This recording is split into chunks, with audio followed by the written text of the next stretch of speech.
जितने भी जीव हैं, हिंदू मुस्लिम सिख ईसाई, आदमी कुत्ता बिल्ली हाथी घोड़ा सांप बिच्छू मच्छर, जितने भी हम जीव यहाँ हैं, हम सबका मालिक एक है। पहले तो ये दिमाग में डाल लो, तुम धार्मिक हो नहीं हो, तुम पूजा पाठ करते हो नहीं करते हो, तुमने गुरु धारण किया है नहीं किया है, ये सब आपकी बातें हैं। सबसे पहली बात क्या है कि एक पिता एक सकेहम बालिक, यानी हम सबका एक पिता है, एक मालिक है, एक परमपिता परमात्मा है, हम सब उसके जीव हैं, हम उनके जीव हैं। और ये जीव जब से इस दुनिया में आया है, ये तब से ही महा महा महा दुखी है, महादुखी। ईसाइयों में बताया गया, मुसलमानों में बताया गया कि इस दुनिया में आदम अलैहिस्सलाम सबसे पहले आए, उन्हीं के अपने बच्चों ने एक दूसरे का कत्ल करना शुरू कर दिया। पहला कातिल ही भाई भाई का कातिल हो गया। बताओ क्या सुख है इस दुनिया में? ऐसी कैसी दुनिया बना दी, यहाँ भाई भाई का ही कत्ल कर रहा है, यहाँ बाप बेटे का, बेटा बाप का कत्ल कर रहा है, थोड़े से जमीन के टुकड़े के लिए धोखा दे रहा है, छल कर रहा है, कपट कर रहा है, झूठे मुकदमे लगा रहा है, क्या कुछ नहीं कर रहा है इस नाशवान संसार, इस मिट्टी के ढेर को पाने के लिए। अरे किसी को कुछ मिलने वाला नहीं है यहाँ पे। यहाँ भगवान राम जैसे उन्हें घोड़ा दौड़ा दिया, क्या जहां जहां घोड़ा दौड़ा क्या वो ले गए साथ में? अरे भगवान राम नहीं ले जा पाए, तुम किस खेत की मूली हो, तुम क्या ले जाओगे यहां से? कोई कुछ नहीं ले जा सकता। तो करना क्या है इस जमीन का? केवल इस जमीन से अपना काम चलाना है। जैसे तुम्हारा अपना घर ना हो, धर्मशाला का कमरा ले लिया तुमने किराए पे, तो क्या करोगे? लड़ोगे कि ये कमरा मेरा है, मेरे नाम हो जाए। अरे भैया, जितने समय के लिए लिया है वहां रह, अच्छे से साफ सफाई कर और निकल यहां से। ये कमरा कोई न ले जा पाया, यहीं के यहीं है। तो ये काल की नगरी, ये माया की नगरी में ये जीव जब से फंसा है, ये एक बार भी नहीं निकल पाया, एक बार भी नहीं निकल पाया। अगर निकल गया होता तो तुम यहां बैठे होते, कोई ना बैठा होता यहाँ पे। इस जेल में जो बैठा है समझ लो वो नहीं निकल पाया, तभी तो बैठा है यहाँ पे। और तुमने वो हर काम कर डाला जो तुम्हें किसी गुरु ने कहा, किसी जानकार ने कहा, किसी भी संत ने कहा। क्या कहा? नाम जप लो। सबसे बड़ा क्या है? नाम जप लो। 99% गुरु जितने बैठे हैं ये सब क्या करवा रहे हैं? नाम जप लो। अब क्या नाम जप लो? हिंदू गुरु मिल गया तो राम राम राम राम, राधे राधे राधे राधे, ओम नमः शिवाय, ओम नमः भगवते वासुदेवाय, ओम ये वो। मुसलमान गुरु मिल गया, अल्लाह अल्लाह अल्लाह, या खुदा, नमाज पढ़ना सिखा देगा, 5 टाइम नमाज, रोज नमाज ही पढ़ते जा। ईसाई गुरु मिल गया, चर्च में जाना शुरू करवा देगा, संडे संडे आओ प्रेयर करो। सिख गुरु मिल गया, आओ गुरु ग्रंथ साहब पढ़ो, वाहेगुरु वाहेगुरु वाहेगुरु का जाप करो, सतनाम वाहेगुरु सतनाम वाहेगुरु। इसी प्रकार अन्य अन्य पंथों में अन्य अन्य गुरु ये नाम ही दे रहे हैं और हमने खूब जपे हैं। ये गलत फहमी में बिल्कुल मत रहना कि तुमने कभी नाम नहीं जपे। खूब रटे हैं तुमने, इतने रटे हैं कि तुम सोच भी नहीं सकते। इतने रटे हैं सतयुग में, त्रेता में, द्वापर में। लेकिन क्या हुआ उसका फल? मुक्ति मिल गई क्या? यही बैठे हो, यही बैठे हो धरने पे, किसी को मुक्ति नहीं मिली। हवन यज्ञ किए, खूब किए, सतयुग द्वापर त्रेता में हवन यज्ञ ही करते आ रहे हैं। मुक्ति मिल गई क्या? एक को ना मिली, यही बैठे हैं सारे। पूजा पाठ करते आ रहे हैं, सतयुग द्वापर त्रेता बीत गया, कोई पूजा नहीं छोड़ी, कोई पाठ नहीं छोड़ा, सारे देवी देवता मना लिए, तो क्या हो गया? यही बैठे हो, धक्के खा रहे हो। तो करना क्या है? अब वो करना है जो तुमने सतयुग द्वापर त्रेता में नहीं किया, यानी अब नाम नहीं जपना है, अब तपस्या नहीं करनी है, अब पूजा पाठ हवन यज्ञ तीर्थ मूर्त नहीं पूजने हैं, और किसी 52 अक्षरों के मंत्रों को, किसी अरदासों को, किसी प्रेयर को, किन्हीं नमाजों को अब नहीं करना है। यानी 52 अक्षरों का खेल अब तुम्हारे जीवन में समाप्त हो जाना चाहिए। तो फिर कौन सा खेल शुरू होना चाहिए? अब क्या करना है? अब वो करना है जो तुमने कभी नहीं किया। क्या नहीं किया? तुमने कभी अपने आत्म स्वरूप को नहीं जाना, तुमने कभी अपनी आत्मा को नहीं पहचाना, तुमने आत्म ज्ञान में कभी एडमिशन नहीं लिया। इसीलिए ये नाना प्रकार की योनियों में धक्के खाने पड़ रहे हैं, भटकना पड़ रहा है। तो अब क्या करना है? अब अपनी आत्मा में रमण करना है। कृष्ण जी क्या समझा रहे हैं? कृष्ण जी गीता में यही समझा रहे हैं कि हे अर्जुन, जो अपनी आत्मा में रमण करते हैं, जो अपनी आत्मा में तृप्त हैं, जो अपनी आत्मा में संतुष्ट हैं, उनके लिए कोई धार्मिक कर्म कर्तव्य लागू ही नहीं होता। उनको कोई नाम जपने की जरूरत नहीं कि तुम कहो 5 नाम जपने पड़ेंगे, ज्योति निरंजन ओंकार निरंकार सोहम सतनाम, बिल्कुल नहीं। कोई कहे तुम्हें 3 नाम जपने पड़ेंगे, सतपुरुष अकाल मूर्त शब्द स्वरूपी राम, बिल्कुल नहीं। कोई कहे तुम्हें 7, 8, 10 नाम जपने पड़ेंगे, ओम कलियं हरियं शरियं सोम सत्यम, बिल्कुल नहीं। ओम सोम सत्य कबीर, ओम सोम सत्य कबीर, बिल्कुल नहीं। अब तुमने कोई नाम नहीं जपना है। नाम जपने का कोर्स तुम्हारा पूरा हो गया, खत्म हो गया। अब आगे का कोर्स का नाम क्या है? आत्मज्ञान। अब तुमने आत्मज्ञान में आना है। आत्मज्ञान का मतलब समझ लो क्या होता है। आत्मज्ञान का मतलब ये नहीं होता है कि तुम 5 नाम, 7 नाम, 10 नाम, लाख नाम जपो, बिल्कुल नहीं। कबीर साहब समझा रहे हैं, अरे 4, 5, 10 छोड़ो, कोटि नाम संसार में, इनसे मुक्ति ना होए, और गुप्त नाम सतपुरुष का बूझे बिरला कोई। कहते सत्य नाम सतपुरुष का, वो गुप्त नाम सतपुरुष का, बूझे बिरला कोई। बूझे यानी जैसे पहेली बूझते हैं, बूझो तो जाने। पहेली है ये कि किस नाम से तुम पार होगे। ये मंत्र जाप नहीं है, ये पहेली है। तुम्हें सतनाम के बारे में जानना पड़ेगा। सतनाम होता क्या है? क्योंकि सतनाम ही वो नाम है जिसको सब संतों ने परमात्मा के स्वरूप के लिए सिद्ध किया हुआ है। सिद्ध यानी, सिद्ध का मतलब ये नहीं कि जपना है उसको, सतनाम सतनाम सतनाम सतनाम। सिद्ध का मतलब कि उसका नाम रख दिया सतनाम। परमात्मा का नाम क्या रखा है? सतनाम। असल में परमात्मा का कोई नाम नहीं है, नहीं है। अगर परमात्मा का कोई नाम होता तो सारे संसार में वो एक ही चलता।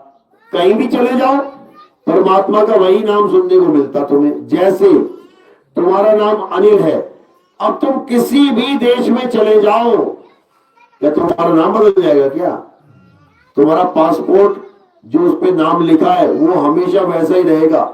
और अगर तुमने बदलने की कोशिश कर दी तो एक कानूनन जुर्म हो जाएगा कि तेरा नाम तो कुछ और था, तो कुछ और लिखवा के ले आया इस पे। समझ लो। इसी प्रकार परमात्मा का नाम जो है वो अनाम है। अनाम यानी उसका कोई नाम नहीं है। तो ये नाम किसने लग दिए? इतने सारे परमात्मा घूम रहे हैं दुनिया में। हिंदुओं का कोई और नाम, मुसलमानों का कोई और नाम, सिखों का कोई और नाम, ईसाइयों का कोई और नाम। नाम ही नाम, बाढ़ आ गई नामों की। इतने परमात्मा आ गए संसार में, समझ में नहीं आ रहा कि सच्चा परमात्मा कौन सा है। हिंदू बनूं कि मुसलमान बनूं कि सिख बनूं कि ईसाई बनूं। इतने गुरु आ गए, इतने नाम देने लगे, यही नहीं पता लग रहा सच्चा नाम है कौन सा।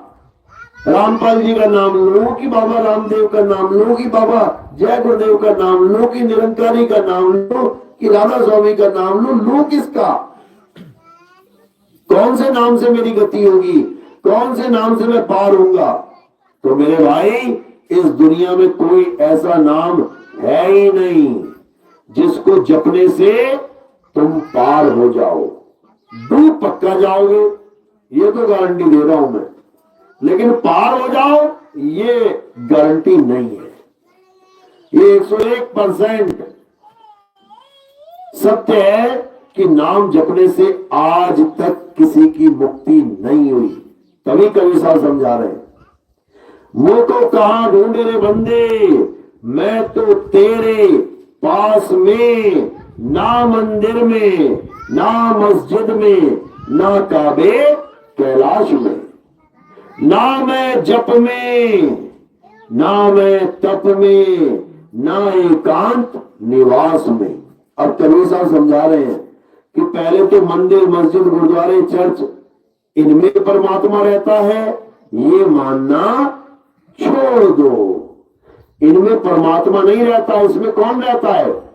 इसमें इंसानों की बनाई गई मूर्तियां रहती हैं, या इंसानों के द्वारा लिखे हुए ग्रंथ रहते हैं, या इंसानों के द्वारा स्थापित कोई वस्तु रहती है। कोई भी हो सकती है, कुछ भी बना सकते हैं, इंसान है, कुछ भी बनाते। लेकिन कोई कहे कि इंसानों ने मकान बना दिया है, अब इसमें परमात्मा रहेगा, इस गलत फहमी से बाहर निकल जाओ। ऐसा कोई मंदिर नहीं, ऐसा कोई गुरुद्वारा नहीं, ऐसी कोई चर्च नहीं, ऐसा कोई मस्जिद नहीं जिसमें परमात्मा रहता है। परमात्मा ऐसी नाशवान जगहों में नहीं रहता। परमात्मा ऐसी जगह पे नहीं रहता जहां पर तुम्हें रोज झाड़ू लगाना पड़े। 8-10 दिन झाड़ू नहीं लगाया तो कचरा ही कचरा हो जाए, ऐसी जगह पे परमात्मा नहीं रहता। ऐसी जगह पे इंसान रहता है, रोज झाड़ू लगाता है बेचारा, सुबह से लेकर शाम तक देखो सफाइयां कर रहा है। परमात्मा कैसी जगह पे रहता है? परमात्मा उस जगह पे रहता है जो अजर अमर अविनाशी हो। परमात्मा ऐसी जगह पे रहता है जो जन्म मरण से रहित हो, जिसको कोई काट नहीं सकता, जिसको कोई जला नहीं सकता, जिसको कोई सुखा नहीं सकता। क्या है वो? आत्मा। परमात्मा का वास कहां है? आत्मा में ही परमात्मा का वास है। सारे समझा रहे हैं, आत्म में परमात्म दर्शे और परमात्म में झाई, झाई में परछाई दर्शे और लखे कबीरा साई। कहते हैं अगर परमात्मा को ढूंढना है तो सीधे परमात्मा को मत ढूंढने चले जाना कि कहां बैठा है, कहां बैठा है, कहां बैठा है। परमात्मा को ढूंढना है तो पहले अपनी आत्मा को ढूंढ ले। अपनी आत्मा को ढूंढ कि मेरी आत्मा कहां विराजमान है। तो साहिब कह रहे हैं, जब लगना चीनोगे आत्म, तब लगना मिली है परमात्म। आत्म चीने परमात्म चीने, संत कहावे सोए, और यह भेद काया से न्यारा, बूझे बिरला कोई। यानी परमात्मा तुम्हारी आत्मा में विराजमान है। अब तुम्हें क्या चाहिए?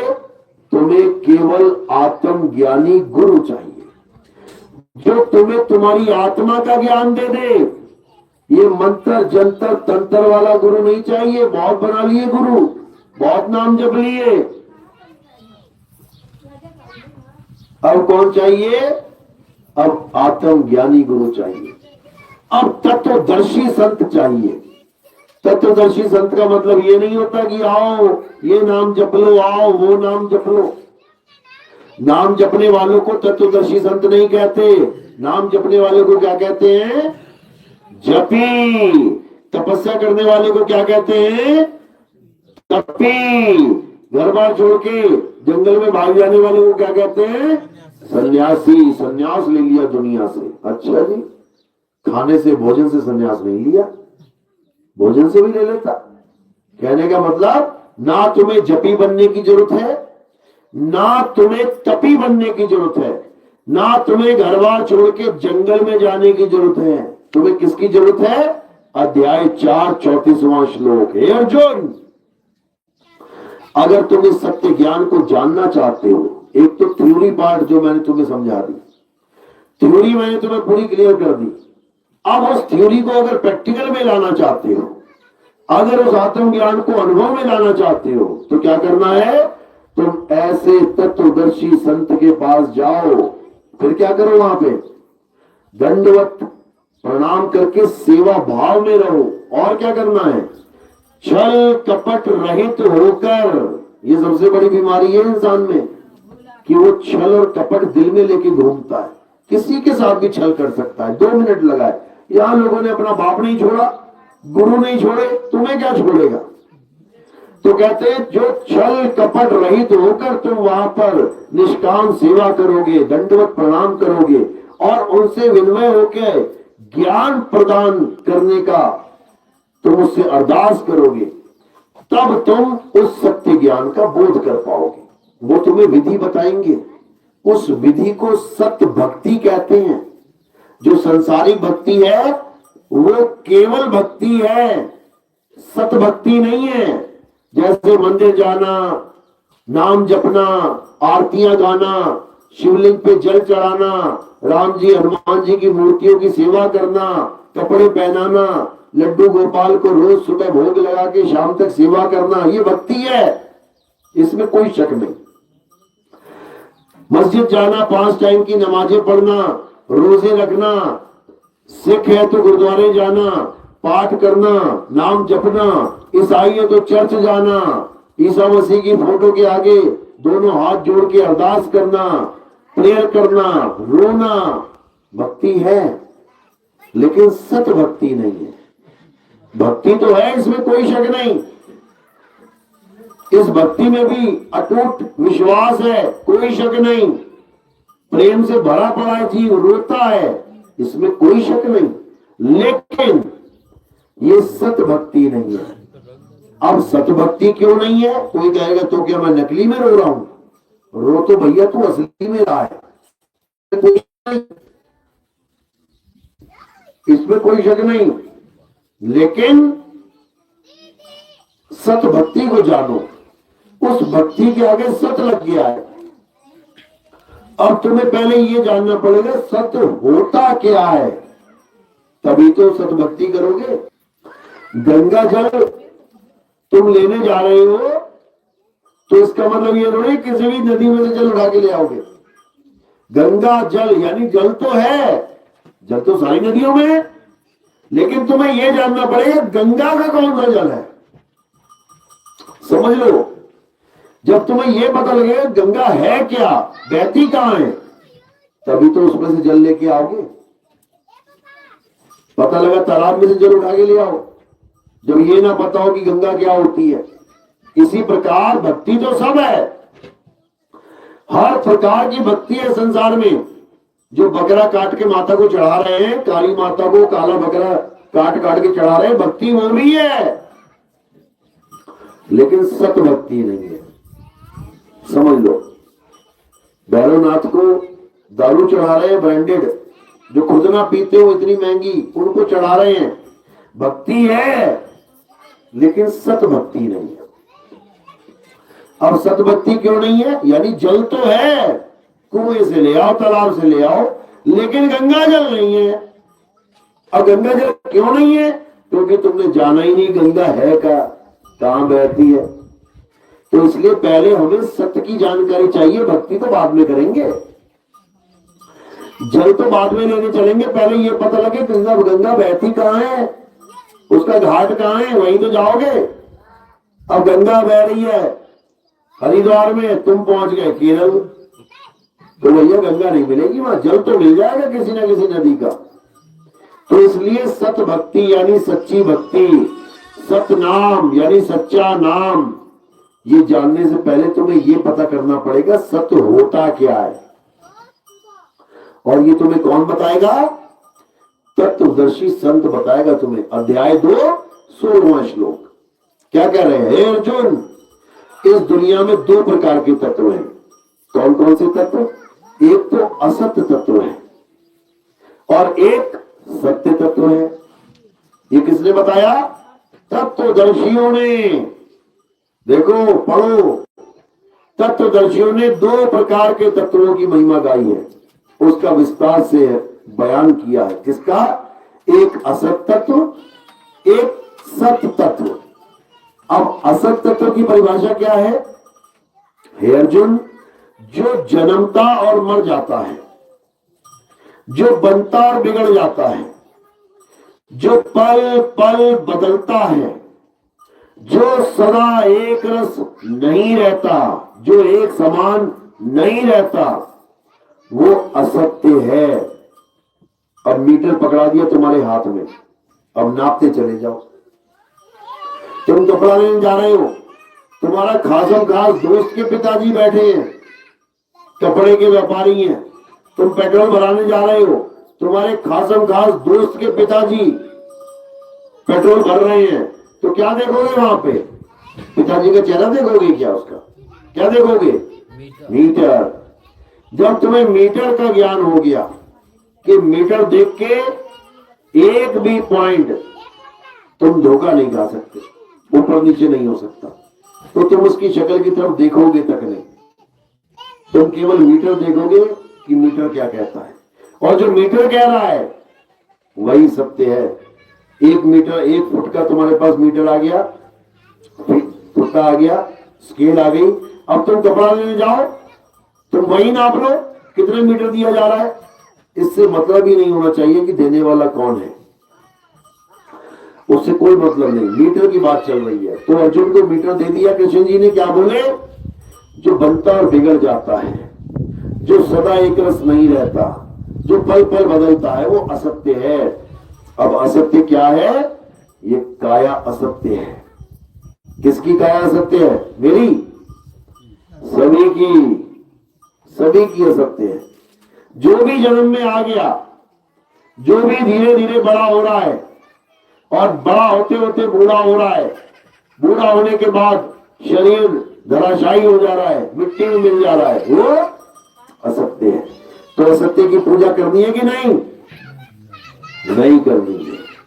असत्य को त्यागना है, यानी किसी भी शरीर की पूजा करना असत्य की पूजा करना है। समझ लो अच्छे से। तो किनके शरीरों की पूजा होती है? तुम्हारी पूजा तो कोई करने से रहा। कभी करी किसी ने पूजा तुम्हारी? कोई ना करता। हाँ, कोई त्योहार आ गया, भले तुम्हें बना देंगी पति पति देव महाराज, क्या बोलते हैं उसको, पति परमेश्वर, तुम्हारे पैर में छू लेंगी। लेकिन कोई कहे कि तुम सत्य हो गए हो, तो ऐसा कुछ नहीं है भाई। तो कहने का मतलब शरीरों की पूजा किसकी होती है? देवताओं की। देखो मंदिर भरे पड़े हैं, किसकी पूजा करना चाहते हो? उसका मंदिर सामने, हनुमान जी के शरीर की, राम जी के शरीर की, कृष्ण जी के शरीर की, दुर्गा माता के शरीर की, शंकर जी के शरीर की, पार्वती जी के शरीर की, सबके शरीरों की पूजा हो रही है। हालांकि शरीरों की भी पूजा नहीं हो पा रही है। शरीरों की पूजा तो वो कर पाए जो उनके समय में जीवित थे। अब किसकी पूजा हो रही है? अब पत्थर की पूजा हो रही है। शंकर जी बना दिया पत्थर को, राम जी बना दिया पत्थर को, यानी तरह तरह के देवी देवताओं के पत्थर की मूर्ति को भगवान बना के पुजवा दिया। अब पत्थर सत्य है कि असत्य है, बस ये विचार करना है। शरीर तो असत्य है, पल पल बदलता है, तो पत्थर भी बदलता है क्या? राम जी की मूर्ति तैयार हो गई, कृष्ण जी की मूर्ति तैयार होगी, हनुमान जी की मूर्ति तैयार होगी, अब तुम उसको देखते रहो, देखते हो, बदल रही है क्या? नहीं बदल रही ना। इसका मतलब सत्य है, सत्य है। थोड़े दिनों बाद देखना, साल 2 साल 5 साल बाद देखना, वही मूर्ति जो तुम पहले लेके आए थे बदल जाएगी। धीरे धीरे धीरे मिट्टी झड़ने लग जाएगी, सीमेंट गिरने लग जाएगा, रंग बदलने लग जाएगा, धीरे धीरे धीरे खंडित हो जाएगी, और पंडित जी उसको उठा के नदी के किनारे छोड़ाएंगे। चलो जी, हो गया ये वाला भगवान का किस्सा पूरा हो गया। अब क्या होगा? अब नया भगवान आएगा। तो ये सब बदल रहे हैं। जो बदले सो माया संतो, जो बदले सो माया। ये सब माया का खेल चल रहा है भाई, ये माया का खेल है। तो अब आगे समझना है, शरीर माया हो गया, मूर्ति माया हो गई, मंदिर मस्जिद गुरुद्वारे बदल रहे हैं, रोज कंस्ट्रक्शन चल रही है, देखो क्या क्या बना रहे हैं, सब माया है। अब नाम पे आ जाते हैं लोग, कहते हैं नहीं नाम तो माया नहीं हो सकता, नाम से तो माया से पार हो जाएंगे। बहुत अच्छी बात है, बात तो बिल्कुल सही कर रहे हो। बोला भी है कलयुग में एक नाम आधारा, सिमर सिमर नर उतरो पारा। इतनी तो बात समझ में आ जाती। तो मुझे ये बता दो कि सतयुग द्वापर और त्रेता में कौन सा आधारा था? अगर सारा नाम कलयुग में जप लेना है तो सतयुग द्वापर त्रेता में क्या तुमने नाम नहीं जपा? फिर क्या केवल कलयुग का ढेगा लेके रखा है इस नाम ने कि कलयुग में एक नाम आधारा? अरे चारों युग में नाम आधारा। जो कलयुग में वो तुम्हारा उद्धार कर सकता है नाम, क्या वो सतयुग में नहीं करेगा? कि कलयुग में एक नाम आधारा, इसका कारण है, बिना कारण के नहीं बोला गया। क्या कारण है? इसका कारण है काल भगवान। काल भगवान ही इसका कारण है। उसने क्या ड्रामा खेला? उसने कबीर साहब से क्या बोला कि 3 युग में मत आना, 3 युग में पंथ मत चलाना। आ जाना भले, थोड़े थोड़े जीव ले जाना, लेकिन मैं ऐसा नाम का जाल बुन दूंगा इन 3 युगों में कि हर इंसान को ये लगेगा मैं तो नाम जप रहा हूं, मैं तो परमात्मा का नाम ले रहा हूं, और बेचारा धक्के खाता खाता खाता कलयुग में पहुंच जाएगा।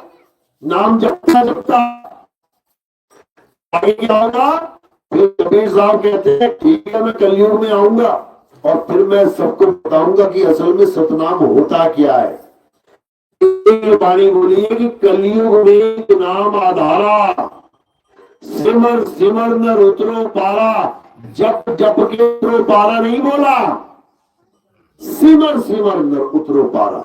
सिमरने में जपने में क्या फर्क है? जब तुम्हें ये समझ में आ जाएगा तो तुम्हें सत्नाम अपने घी तो सुना था, दूध ये तो नाम भी असली नकली होता है क्या? बिल्कुल होता है, बिल्कुल होता है।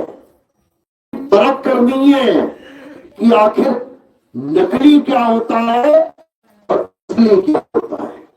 समझ लो, गुरु ग्रंथ साहब में बहुत स्पष्ट लिखा गया, कृत्रिम बता दिया कि जो भी नाम पढ़ने में आ गया वो कृत्रिम।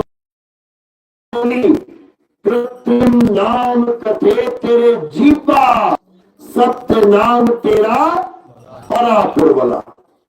बिल्कुल क्लियर, कोई मतभेद नहीं, कोई भेदभाव नहीं, कोई पक्षपात नहीं कि नहीं वाहिगुरु वाहिगुरु असली नाम है, बाकी हिंदू मुस्लिम ईसाई सब झूठे हैं, ऐसा कुछ नहीं। सीधे साफ लफ्जों में क्या क्लियर कर दिया कि कृत्रिम, कृत्रिम क्या होता है? नकली, बनावटी। जैसे एक प्राकृतिक झरना, भयंकर पानी बढ़िया चल रहा है, उसमें तुम देखने जाओगे क्या बात है, प्रकृति ने क्या बढ़िया चीज बना दी है। और एक आदमी ने बनाया हो झरना, दोनों अच्छे लगेंगे देखने में, लेकिन जब वो बोलने में आएगा तो एक को कहोगे तुम ये प्राकृतिक है और दूसरे को कहोगे ये कृत्रिम है, ये बनावटी है, ये इंसान के द्वारा बनाया गया है। तो इसी को आम भाषा में असली और नकली बोलते हैं, इसी को सच्चा और झूठा बोलते हैं, इसी को सत्य और असत्य बोलते हैं। तो जो असली नाम है वो अलग है, नकली नाम अलग है। तो नकली नाम क्या है? जितने भी नाम इंसानों ने बनाए हैं, अपनी अपनी भाषा में बनाए हैं, वो सब नकली नाम है। नकली कैसे बनाए इंसान ने? ये सारे नाम कैसे बनाए हैं? जब इंसान आदि मानव था। आप पढ़ोगे इतिहास कि कैसे कैसे कैसे इंसान डेवलप होता होता, अपडेट होता होता आज ये कुर्ता पैजामा पैंट कमीज कोट टाई लगा के बैठा हुआ है। ये ऐसा नहीं था सदा। अरे तुम्हारे दादाजी ऐसे नहीं थे, उनसे पूछ लेना क्या पहन के स्कूल जाते थे? अरे फटा हुआ कच्छा पहन के जाते थे, फटी बनियान पहन के जाते थे। पूछ लेना कैसे जाते थे? अरे पैदल जाते थे 20 किलोमीटर। जैसे तुम्हारे दादाजी थे तुम वैसे ना रहे, तुम अपडेट हो गए, तुम बदल गए, समझो। तो जब बिल्कुल शुरुआती दौर था तब क्या था? तब ये इंसान जानवर की तरह रहता था। ऐसा नहीं कि इंसान आज जानवर की तरह नहीं रहता था। जरा अफ्रीका में घूम के आना, आज भी ऐसे काले काले हबशी लोग हैं वहां पे जो पूरे नंगे रहते हैं, कपड़ा है ही नहीं शरीर पे, पूरे नंगे, लेडीज एंड जेंट्स पूरे नंगे, जानवरों की तरह शिकार करते हैं, खाते हैं, बस आग मिल गई है उनको पका के खाते हैं। वही आदि मानव वाला सिस्टम चल रहा है, दुनिया से कोई लेना देना नहीं। कौन अमिताभ बच्चन, कौन मोदी, कौन बिल क्लिंटन, उनको एबीसीडी ना पता किसी। कौन हिंदू, कौन मुसलमान, कौन सिख, कौन ईसाई, वो जानते तक नहीं। किसको अल्लाह बोले, किसको वाहिगुरु बोले, किसको गॉड बोले, वो पहचानते ही नहीं। उनको बस एक चीज पता है, रोज सुबह उठो, तीर कमान बढ़िया से साफ करो और चालू हो जाओ, निशाना लगाओ, यही जीवन है। इससे आगे उनको कुछ नहीं पता। हाँ, लेकिन कई कबीलों में क्या होता है, प्रकृति को भगवान मान लेते हैं। आप देखोगे जैसे चंद्र ग्रहण लगता है, सूर्य ग्रहण लगता है, तो कई कबीले वाले उसका चित्र बना लेते हैं कि ये सूर्य ग्रहण है, ये सूर्य, मैंने कहा था ना निकाल के रखो, ये सूर्य ग्रहण है, ये किसी बहुत बड़ी ताकत की वजह से हो रहा है, ये बहुत बड़ी ताकत की वजह से हो रहा है, उसको सलाम करते हैं। कई कबीले ऐसे हैं, जैसे ही सूर्य ग्रहण लगता है सारे झुक जाते हैं कि ये परमात्मा की ताकत है, ये भगवान की कोई दिव्य शक्ति है।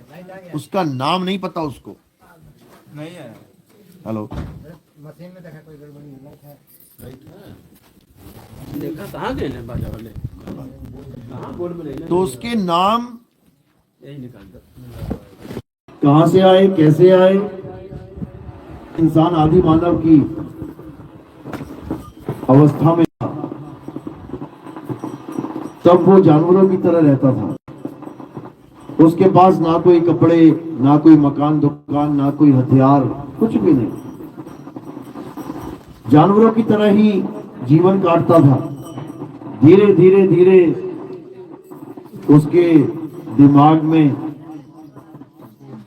उसकी सोच में वृद्धि होना शुरू हो गई। उसने आग से, उसने पत्थरों से आग की खोज करी।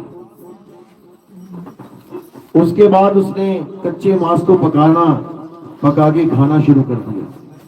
धीरे धीरे उसने हथियारों की खोज करी, क्योंकि जानवरों को मारना ही पड़ेगा खाने के लिए। धीरे धीरे और विकसित हुआ, तब उसने अक्षरों की खोज करी। मुंह से निकलने वाले सारे अक्षर उसने बनाने शुरू किए। अलग अलग जगह पे अलग अलग प्रकार के आदि मानव थे। हर देश में आदि मानवों की संख्या थी। ऐसा नहीं कि एक देश से सब पैदा हुआ है। अगर एक देश से सारे आदि मानव से इंसान बने होते तो एक ही भाषा होती, दूसरी आती नहीं। अगर ब्रह्मा जी से सारी दुनिया पैदा होती, सब संस्कृत बोल रहे होते, दूसरी भाषा आती नहीं। अगर आदम अलैहिस्सलाम से ये दुनिया पैदा हुई होती तो अरबी बोल रहे होते सारे, और एडम से पैदा हुई होती बाइबल के अनुसार तो सारे अंग्रेजी बोल रहे होते, या यहूदियों की भाषा वो बोल रहे होते। लेकिन ऐसा नहीं है। हर क्षेत्र में अलग अलग आदि मानवों ने अलग अलग अक्षरों का विस्तार किया, अलग अलग अक्षरों की खोज करी। हिंदुस्तान में जो आदि मानव थे उन्होंने 52 अक्षरों की खोज करी। आ ई ई उ का खा गा गा चा चा टा ठा टा, सारे अक्षर खोज मारे। अंग्रेजी जो आदि मानव था उसने केवल 26 अक्षरों को ही खोजा, ABCDEFG। जो अरब देश के आदि मानव थे उन्होंने अलिफ बे ते पे इन अक्षरों की खोज करी। जो पंजाब में आदि मानव थे उन्होंने पंजाबी भाषा की खोज कर दी, ऊड़ा एड़ा ईड़ी सस्सा हा हा का खक्का। जो बंगाल में थे, जो चीन में थे, ताइवान में थे, फ्रांस में थे, स्पेन में थे, पुर्तगीज में, पुर्तगाल में थे, सब आदि मानवों ने अपने अपने अक्षरों की खोज करी और दुनिया में जो भी कुछ दिखाई दिया उन अक्षरों से उसका नाम रखना शुरू कर दिया। इसीलिए हम अपनी भाषा जो हमने सीखी है, पूरी सीखने के बाद भी अगर चाइना में चले जाएं तो हम जीरो हो जाते हैं। हमें पता ही नहीं लगता कहें तो कहें क्या, किसको क्या बोलें, बिल्कुल शून्य। समझ लो कि आदि मानवी हो गए तुम उनके सामने, क्या बोले कुछ पता ही नहीं है। शुक्र करो अंग्रेजों का, जिन्होंने एक यूनिवर्सल लैंग्वेज बना डाली, यानी कि एक भाषा हर जगह चला दी। क्यों चला दी? क्योंकि राज कर लिया उन्होंने हर जगह, मार मार के सिखा दी सबको अंग्रेजी, तुम ना सिखा पाए हिंदी। तो उन्होंने राज किया, लेकिन उसका बहुत बड़ा लाभ भी हुआ। उससे क्या हुआ? सारा संसार आज एक लगता है। चाहे कोई जापान का आ जाए, चीन का आ जाए, ताइवान का आ जाए, मंगोल का आ जाए, फ्रांस का आ जाए, जर्मनी का आ जाए, सब अपनी अपनी भाषा लेके आ जाए, लेकिन एक ऐसी भाषा ऐसी है जो सबको एक कर सकती है, और वो क्या है? अंग्रेजी। अगर आपको अंग्रेजी आती है तो बिंदास आप किसी भी देश में चले जाओ घूमने, और नहीं आती ना भैया पंगा मत ले लेना, हम होके आ रहे हैं, हमें पता ही थी वहां पे। अंग्रेजी आती है तो बिंदास जाओ, और नहीं आती तो घर में ही शुक्र मनाओ, समझे? तो कहने का मतलब कि इसी आदि मानव ने अलग अलग भाषाओं में अपनी अपनी वस्तुओं के नाम अपने ढंग से रखना शुरू कर दिए। अच्छी बात है, कुछ ना कुछ तो नाम रखना ही पड़ेगा भाई, तभी तो धंधा काम चलेगा। लेकिन मुसीबत कहां बन गई?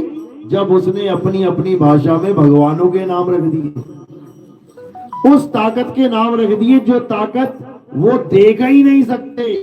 अब ये नाम किसने रखा? भगवानों के नाम, परमात्मा के नाम किसने रखे? उन लोगों ने रखे जिनको उनका अनुभव हुआ। ये आम आदमी ने नहीं रखे कि आम आदमी ने बैठे बैठे सोच लिया चलो एक परमात्मा नाम रख देते हैं, ऐसा नहीं हुआ है। जिन्होंने उसका अनुभव किया, परमात्मा ने जिन पर कृपा करी, उनको सच्चे नाम की बख्शीश करी, वो नाम जो इंसानों के द्वारा नहीं बनाया गया, उसका जब अनुभव हुआ तो अनुभव के आधार पे उन लोगों ने परमात्मा के एक नाम नहीं कई नाम रख दिए। कैसे? जिसको अनुभव हुआ कि वो हमसे परम है, हम तो आत्मा है ही है, लेकिन वो हमसे परम है, तो नाम रख दिया परमात्मा। अब पता लगा कि वो दयाल है, वो दया का सागर है, रख दिया दयाल, करीम, दयालु, प्रभु। जिसको पता लगा ये मरता ही नहीं है, नाम रख दिया अमर, अजर। ये जो 542 में नाम चलता है, अजर नाम, अमर नाम। अरे भैया अजर नाम अमर नाम थोड़ी नहीं जपना है, वो अजर है क्या, वो अमर वस्तु है क्या, उसको बताओ वो क्या है, नाम थोड़ी नहीं जपना है। तो कहने का मतलब जितने भी भगवानों के, परमात्मा के नाम रखे गए हैं वो उसके गुण के आधार पे रखे गए हैं। अकाल, अब उसके माथे पर थोड़ी लिखा था मैं अकाल हूं। जब बाबा नानक ने जाना कि अरे ये वस्तु ये तो काल से रहित है, ये तो कभी मृत्यु इसकी हो ही नहीं सकती, तो उन्होंने क्या नाम रख दिया? अकाल पुरुष। समझ लो।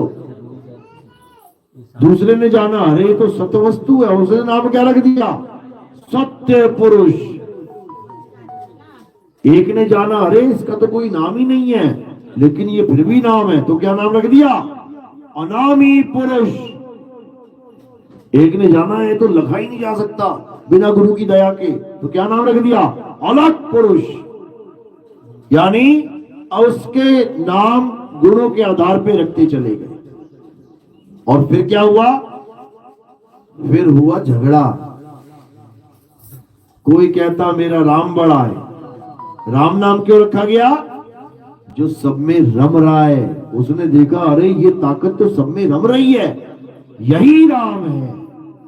भगवान राम का नाम इसलिए राम रखा गया था क्योंकि दशरथ जी पहले से ही राम राम जप रहे थे, पहले से ही राम को जान रहे थे।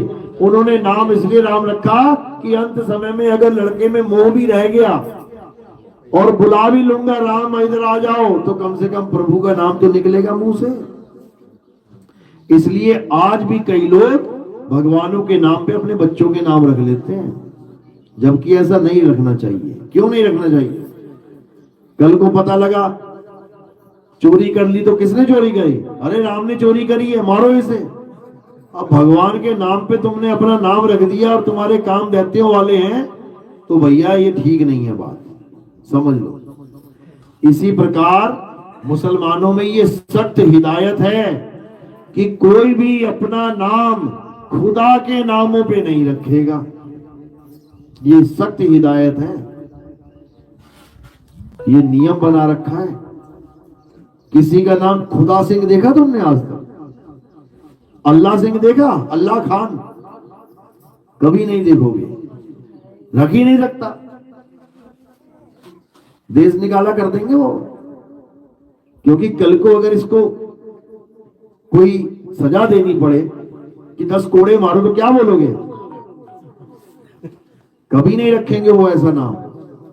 लेकिन हिंदू धर्म में ये छूट है, वो इसलिए क्योंकि हिंदू धर्म वालों को पता है कि अंत समय में जो तुम्हारे मुंह से निकलेगा तुम वहीं चले जाओगे, इसलिए छूट दे दिए, रख लो भैया नारायण, रख लो, कोई बात नहीं। एक लड़का था, उसका नाम था परमात्मा, उसका नाम ही परमात्मा था। हम छोटे छोटे थे तो मैं सोचता यार इसका नाम परमात्मा किसने रख दिया, जबकि अच्छी बात है कि 10 बार परमात्मा परमात्मा बोलेंगे तो कभी तो परमात्मा की लीला शुरू हो जाएगी, क्योंकि नाम से ही प्रेम होता है।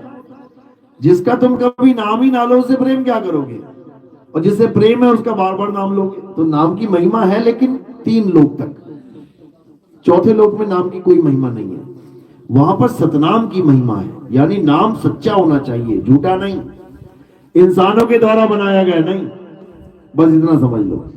तो जब सब झगड़ा करने लगे, क्यों? क्योंकि वस्तु दिखाई नहीं दे रही है, अलग है, लखा नहीं जा सकता, इसलिए चारों लड़ पड़े आपस में, मेरा अल्लाह बड़ा, मेरा वाहिगुरु बड़ा, मेरा गॉड बड़ा, मेरा खुदा बड़ा। बस यही मुसीबत की जड़ बन गया। अब क्या करना है? अब इन्हीं नामों से ऊपर उठ जाना है। जब इन नामों से ऊपर उठोगे तो क्या मिलेगा? सत वस्तु मिलेगी, जिसका ये नाम रखा गया है वो वस्तु मिलेगी। जैसे जल, जल जब इंसान ने पहली बार देखा तो जल के ऊपर लिखा हुआ नहीं था कि ये जल है या पानी है या वाटर है। आज तो पानी की बोतल के ऊपर भी लिखना पड़ता है फ्रेश वाटर, लिख देते हैं लोग, जबकि वो खुद ही देख के पता लग रहा है वाटर है।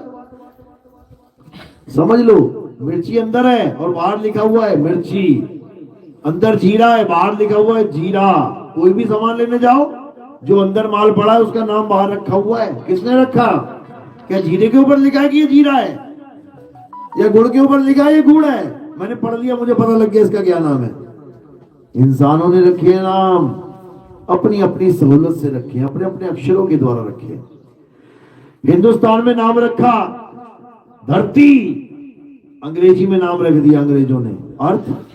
हिंदुस्तान में नाम रखा आग, अंग्रेजों ने रख दिया फायर। हिंदुस्तान में आग नाम रखा आसमान, अंग्रेजों ने रख दिया स्काई। हिंदुस्तान में नाम रख दिया जल, अंग्रेजों ने रख दिया वाटर। वस्तु एक ही है, नाम अलग अलग है। इसी प्रकार जो वो सत्य वस्तु है, सत्य जो सत्य वस्तु है उसका नाम क्या रखा गया? ईश्वर, गॉड, अल्लाह, वाहिगुरु। समझ लो, अकाल पुरुष। उसी सत्य के ये नाम है, उसी पानी के ये नाम है, जल वाटर नीर तोए, उसी सत्य के ये नाम है। इसीलिए बोला भी जाता है, गाते भी हो, ईश्वर सत्य है। तो ईश्वर सत्य है ना, तो ईश्वर को जानना है तो सत्य को जान। सत्य क्या है? ईश्वर खुद मिल जाएगा। ईश्वर तो तुमने नाम रख लिया है, किसका? उस सत्य वस्तु का जो तुम्हारे पास पहले से है। उसी वस्तु का ज्ञान तुम्हें गीता में मिल रहा है कि हे अर्जुन, असत्य को त्याग और सत्य वस्तु को धारण कर। कैसे कर? तत्वदर्शी संत के पास जाकर उस वस्तु का ज्ञान प्राप्त कर, वो तब मिलेगा। तो क्या करना है? अब इन नामों को जो इंसानों ने बनाए हैं, हिंदी के, पंजाबी के, उर्दू के, फारसी के, जापानी के, डच के, स्पेनिश के, पुर्तगीज के, जितने नाम हैं, इन सब नामों को किनारे कर दो। भूलने की जरूरत नहीं है, नाम यही काम आएंगे थोड़ी देर बाद, भूल मत जाना, बस इसको किनारे करना है। उसके बाद अब जो सत्य वस्तु है उसको जानना है। जैसे ही तुम सत्य वस्तु को जान लोगे, उसके बाद चाहे तुम उसको राम कहो, चाहे तुम उसको अल्लाह कहो, चाहे तुम उसको वाहिगुरु कहो, चाहे तुम उसको गॉड कहो, तुम सत्य को जानने के बाद कुछ भी कहो चलेगा। सत्य को जाने बिना कुछ भी कहोगे नहीं चलेगा। अब जब तुमने सत्य को जान लिया, अब तुम कोई भी ग्रंथ उठा लो, वहां लिखा है गॉड इज ट्रुथ, तुम कहोगे बिल्कुल सही बात है, क्योंकि सत्य को जान लिया। जैसे लिखा है पानी इज H2O, तुमने H2O को जान लिया ना, जिसका कोई नाम नहीं है, ना जल ना वाटर ना पानी, तत्व है वो H2O, हाइड्रोजन के 2, ऑक्सीजन का 1 मॉलिक्यूल तुमने जान लिया ना। अब इसका तुम कोई भी नाम ले लो, तुम्हारा गला पक्का गीला करेगा, क्योंकि तुम्हें पता लग गया जपना नहीं है, पीना है। जपना नहीं है, पाना है। राम को जपना नहीं है, राम को पाना है।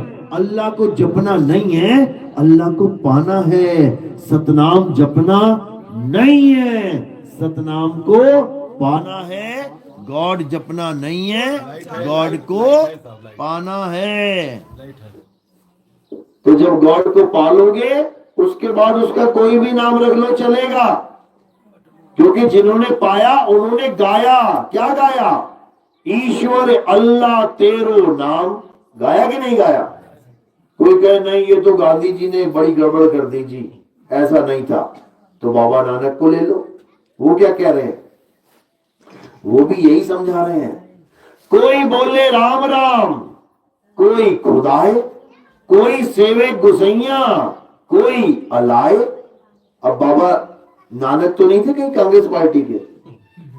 जो कोई कहे नहीं गांधी जी तो कांग्रेस पार्टी के थे, उन्होंने ऐसे ऐसे बोल के भ्रम में डाल दिया सबको। अरे बाबा नानक की वाणी है, पढ़ के देखो। वो कह रहे हैं तुमने अगर सत्य को जान लिया, यानी सत्य क्या है? अकाल पुरुष।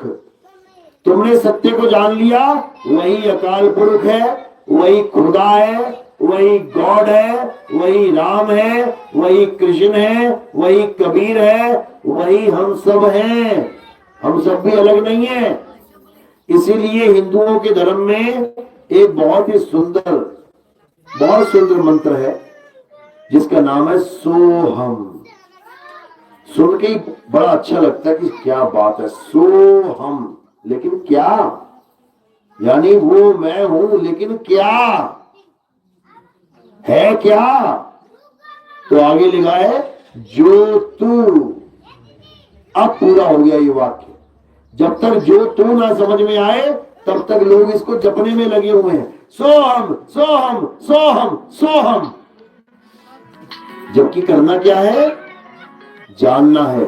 जो तू सोहम, तो करना क्या है? अब जानना है कि क्या है तू। वही हूं मैं। क्या है तू? वही हूं मैं। इसी को लोगों ने, जिन्होंने पाया, नाम रख दिया यहोवा। अब यहोवा नाम सुन के हिंदुओं को करंट लग जाता है एकदम। कहते हैं यहोवा वालों ने तो बेड़ा गर्क कर दिया हमारा। क्यों? अरे इतना धर्म परिवर्तन करते हैं। पंजाब 25% धर्म परिवर्तन कर दिया, केरल में 50% धर्म परिवर्तन कर दिया। अरे कौन है ये यहोवा? तो मेरे भाई यहोवा का मतलब समझ लो। यहोवा का मतलब है मैं वो हूं जो मैं हूं। अब वो है क्या? ये वही है जो तू है। जो तू सो हम। मैं वही हूं जो तू है। यानी उस अवस्था का ज्ञान है, उस सत्य का ज्ञान है। यानी यहोवा भी सत्य का ही एक नाम है। ईश्वर भी सत्य का ही एक नाम है। गॉड भी सत्य का ही एक नाम है। अल्लाह भी सत्य का ही एक नाम है, इंसानों के द्वारा बनाया गया है। इससे ज्यादा कुछ जानने की जरूरत नहीं है। ये जो नाम है, हमें वस्तु से काम होना चाहिए। नाम तो अनेकों है। तुम्हारे घर में पानी ना हो और नाम ही नाम हो तो किसी को पानी पिला पाओगे क्या? कभी नहीं पिला सकते, क्योंकि नाम से प्यास नहीं बुझेगी, प्यास पानी से बुझेगी मेरे भाई, पानी से। इसीलिए साहिब ने कहा कि एक नाम को जान के दूजा दे बहा, और चंचल से निश्चल भया, नहीं आवे नहीं जा। कह रहे एक नाम को जान के दूजा दे बहा। कौन से नाम को जान के? कौन सा बहाना है? अरे सत्य नाम को जान के असत्य नाम दे बहा। सतनाम यानी आत्मदेव। उस आत्मा को जान ले जो अजर अमर अविनाशी है, और इन नामों के जो बनने और बिगड़ने में आते हैं, तब तेरा कल्याण हो जाएगा। नहीं तो ज्योत निरंजन ओंकार निरंकार सोहम सतनाम जपता जपता काल के मुंह में चला जाएगा मेरे भाई। समझ लो, परमात्मा एक है और उसका नाम भी एक है। बाबा जय गुरुदेव ने अपनी भविष्यवाणियों में, अपने सत्संगों में बिल्कुल स्पष्ट बोला। क्या बोला? सबसे पहले तो ये बोल दिया कि कोई भी मेरा चेला गुरु बनने की कोशिश मत करना। ये दर्ज है वाणियों में, पढ़ो। जो उनकी अखबारें निकलती थी, उनकी पुस्तिकाएं निकलती थी, उसको पढ़ो। क्या लिखा है कि कोई भी गुरु बनने का काम ना करे। अपने चेलों को समझा रहे हैं। और कई लोग कहते हैं बाबा जय गुरुदेव ने जाते जाते इन महाराज जी को गद्दी दे दी। अरे महाराज जी को वो गद्दी दे ही नहीं सकते, क्योंकि वो खुद कह रहे हैं कि गलती से कोई महाराज जी मत बन जाना। कारण क्या है? सब गुरु अपनी अपनी गद्दी पे किसी ना किसी को बैठा के जाते हैं, लेकिन बाबा जय गुरुदेव ने कभी किसी को गद्दी पे नहीं बैठाया। इसीलिए 20 गुरु बन गए हैं उनके पंथ में। बन तो बहुत ज्यादा गए हैं, लेकिन 20 ऐसे हैं जो नामी गिरामी हैं, जो तगड़े तगड़े भगत होते थे, जिनको सब जानते होते, उन्होंने अपने अपने गुरु बना लिए। मैं इसको मानूंगा, मैं इसको मानूंगा, मैं इसको मानूंगा। अब बाबा जय गुरुदेव कह रहे हैं कि भाई कोई गलती से गुरु बनने की कोशिश मत करना मेरे पंथ में। कारण क्या है? क्या वो पंथ खत्म करना चाहते थे?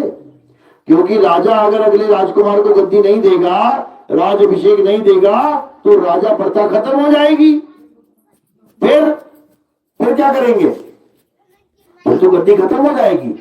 तो बाबा जय गुरुदेव ने कहा कि मैं गद्दी खत्म नहीं होने दूंगा, लेकिन हाँ, इस गद्दी पे कोई दूसरा मत बैठ जाना मेरा चेला। क्यों? उन्होंने अपनी जुबान से बोला कि अभी जो मैं नाम दे रहा हूं, ठीक है, तुम्हारा कल्याण हो रहा है, लेकिन आने वाला महात्मा, भविष्य में आने वाला महात्मा, जिसको ऊपर से आवाज आएगी। मुझे कहां से आवाजें आ रही है? कहां से? अंदर से। बाबा जय गुरुदेव के पंथ में जितने भी भगत हैं, वो कहां की आवाजें सुन रहे हैं? 5 आवाजें शरीर के अंदर की आवाजें सुन रहे हैं। वो जिसको अनहद नाद कहा जाता है, जिसके लिए कबीर साहब ने वाणी क्या बोली? अरे जाप मरे, अजपा मरे, अनहद भी मर जाए, और सुरत समाए शब्द में वाको काल न खाए। तो ये 5 धुनें क्या है? अनहद बाजा है। कबीर साहब समझा रहे हैं, अरे अनहद बाजा जम का थाना, पांचों तत्व करे घमसाना, अनहद बाजा विधि विधि बाजे, हार शब्द न्यारी धुन गाजे। यानी एक महात्मा ऐसा आएगा जो अनहद यानी 5 तत्वों की धुनों से न्यारी धुन जो ऊपर से आ रही है उसको बताएंगे। कौन? मेरा चेला नहीं। मेरा चेला तो 5 नाम देके ही बेड़ा गर्क करेगा सबका। मेरा चेला कोई बैठेगा तो 5 ही नाम देगा, लेकिन वो जो महात्मा आएंगे वो 5 नाम नहीं देंगे। वो क्या बताएंगे? वो जो ऊपर से आवाज आ रही है वो उसको बताएंगे। और क्या लिखा है कि अब जो तुम 5 नाम जप रहे हो, चलो अब तुम्हारा कल्याण हो रहा है, लेकिन आने वाले समय में, भविष्य में, इन 5 नामों से कोई पार नहीं हो पाएगा। किससे पार होगा? वो महात्मा जो नाम बताएंगे, एक नाम। और वो अनाम है, वो अकह अपार है, वो उसको बताएंगे और फिर सब उसी नाम से पार होंगे, 5 नामों से नहीं। ये बाबा जय गुरुदेव के वचन है। यानी उन्होंने ना तो मथुरा में किसी को बैठाया गद्दी पे, ना ही किसी एमपी में बैठाया गद्दी पे, किसी को गद्दी पे नहीं बैठाया, किसी को भी गद्दी पे बैठने का हुक्म नहीं दिया, बल्कि रोका है। कारण क्या है? क्योंकि अगर मेरी गद्दी पे कोई बैठ गया तो वो उस आने वाले महात्मा का विरोध करेगा। क्यों? क्योंकि माया का खेल चल पड़ेगा, ये गद्दी गद्दी खेलना शुरू हो जाएगा, ये गुरु गुरु गुरुवाई वाला खेल शुरू हो जाएगा। जबकि इस दुनिया से निकलने के लिए गुरुवाई की जरूरत नहीं है। किसकी जरूरत है? शिष्य बनने की जरूरत है। याद रखो, इस दुनिया से पार होना है तो शिष्य बनना है, गुरु नहीं बनना है। गुरु तो पार कराने वाला है, गुरु पार कराता है। तुम ही गुरु बन गए तो पार कहां से होगे? फिर तो तुम्हारे ऊपर 100 जिम्मेदारियां पड़ जाएंगी और तुम खुद ना निकल पाए, किसी और को क्या निकालोगे? इसलिए गुरु किसी ने नहीं बनना है, जो पहले से ही गुरु है उसके साथ जुड़ना है। कौन है पहले से गुरु? शब्द गुरु सुरत धुन चेला। ये सुरत शब्द से जुड़ी नहीं है, इसलिए धक्के खा रही है माया के संसार में। सुरत बसी संसार में, तासे पड़ गई दूर, और सुरत बांध स्थिर करो, 8 पहर हुजूर। किस पे स्थिर करो? शब्द गुरु पे स्थिर करो। शब्द गुरु को जानो, शब्द गुरु से प्रेम करो, शब्द गुरु के साथ जुड़ जाओ, चिपक जाओ। जैसे चुंबक के साथ लोहा चिपक जाता है, अचल हो जाओगे। नहीं तो चलायमान रहोगे। तो साहिब समझा रहे हैं कि सतगुरु ऐसा चाहिए जैसा सूप सुहाए और सार सार तो गई रहे, थोथा दे उड़ाए। सार यानी सार शब्द, थोथा यानी नकली शब्द, इंसानों के द्वारा बनाए गए शब्द, जिसको पकड़ पकड़ के झगड़े कर रहा है, लड़ रहा है, मर रहा है, कट रहा है। हिंदू को बोलो राम जी को बुला के लेके आ, मुसलमान को बोलो तू अल्लाह को बुला के लेके आ, ईसाई को बोलो तू गॉड को बुला के लेके आ, सिख को बोलो तो सत श्री अकाल भगवान को बुला के लेके आ। ले आएंगे क्या? कोई नहीं ला पाएगा। तो जब तुम्हारी इतनी हैसियत नहीं, तुम्हारी इतनी वो सुनता भी नहीं है कि वो तुम्हारे कहने पे आ जाए, तो तुम्हें कब परमिशन दे दी उसने उसके नाम पे लड़ने के लिए? अरे जो तुम्हारी बात तक नहीं सुन रहा, तुम्हारे लाख बार कहने पे जो आ नहीं सकता, तुम इसका मतलब उसके बंदे हो ही नहीं। तुम्हारा कहीं झगड़ा हो जाए तो तुम अपने खास बंदे को बुलाओगे, आएगा नहीं क्या? आएगा, बिल्कुल आएगा। और जो नहीं बुला पाए वो किसी काम का नहीं, समझ लो। और कोई हमें ही कह दे तुम कबीर को बुला के दिखाओ, अरे वो बैठा ही है, वो प्रगट है पर तुम्हें दिख नहीं रहा है प्रगट पर दिखत नहीं। सतगुरु सैन सहारा हो, आवे ना जावे, जन्मे ना मरे, सो निज पीव हमारा हो। बस इसको समझ लो, जो प्रगट है उसको जान लो और ये नामों के जंजाल से बाहर निकल जाओ, बाहर निकल जाओ। बात समझ में आ रही है? किस किस की आ रही है? आप क्या करोगे ना? चलो बहुत अच्छी बात है, मालिक की दया है, बंदी चोर की कृपा है। ऐसे ही गांव गांव में जागृति लेके आनी है। इन नकली नामों से जीवों को उबारना है और असली नाम से जीवों को जोड़ना है, तभी कल्याण होगा। चलो आज का सत्संग यही समाप्त करते हैं। अगला सत्संग भी इसी शहर में है, अब आगे भी जाना है। तो आज का सत्संग यही समाप्त करते हैं। जयकारा लगाएंगे परमात्मा का। बोलिए परमपिता परमात्मा की सदा ही जय हो। सतनाम साईं पंत की। अब आरती का समय है। आरती कैसे करते हैं समझ लो। हमारे यहाँ आरती जीवित गुरु की होती है, हमारे यहाँ आरती आत्म देव की होती है। हमारे यहाँ आरती किसी फोटो, कैलेंडर, फ्लैक्स बोर्ड, किसी पत्थर मूर्त की नहीं होती है, किसी पीतल किसी सोने की मूर्ति की नहीं होती है। ये सब नाशवान चीजें हैं, ये परमात्मा नहीं है, ये भगवान नहीं है। तो आत्मा की आरती कैसे करेंगे?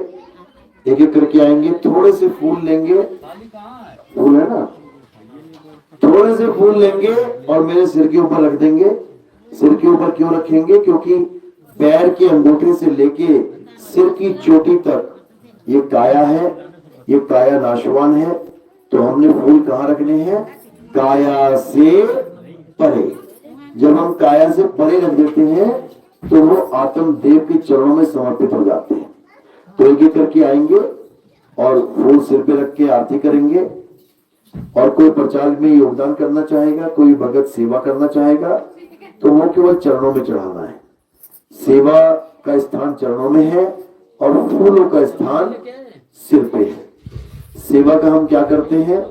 हमारे जितने भी प्रचार प्रसार के प्रोग्राम होते हैं हम वो सेवा वहीं लगाते हैं। टीवी में हमारे प्रोग्राम आते हैं, उसमें सेवा जाती है। हमारे पर्चे छपते हैं, पैम्फलेट छपते हैं, उसमें सेवा जाती है।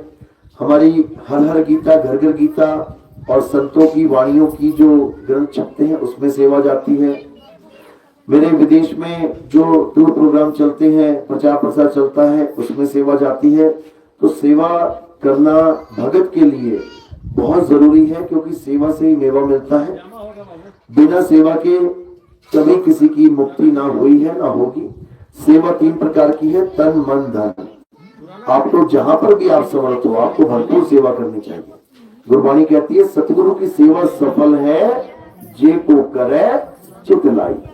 तो पूरे चित्त से, पूरे दिल से सेवा करनी चाहिए, ताकि परमात्मा में आपका विश्वास और जुड़े और मालिक आपको इस जन्म मरण से मुक्त करे। तो आरती होगी और आरती के बाद प्रसाद ग्रहण करना है। बिना प्रसाद ग्रहण किए कोई नहीं जाएगा।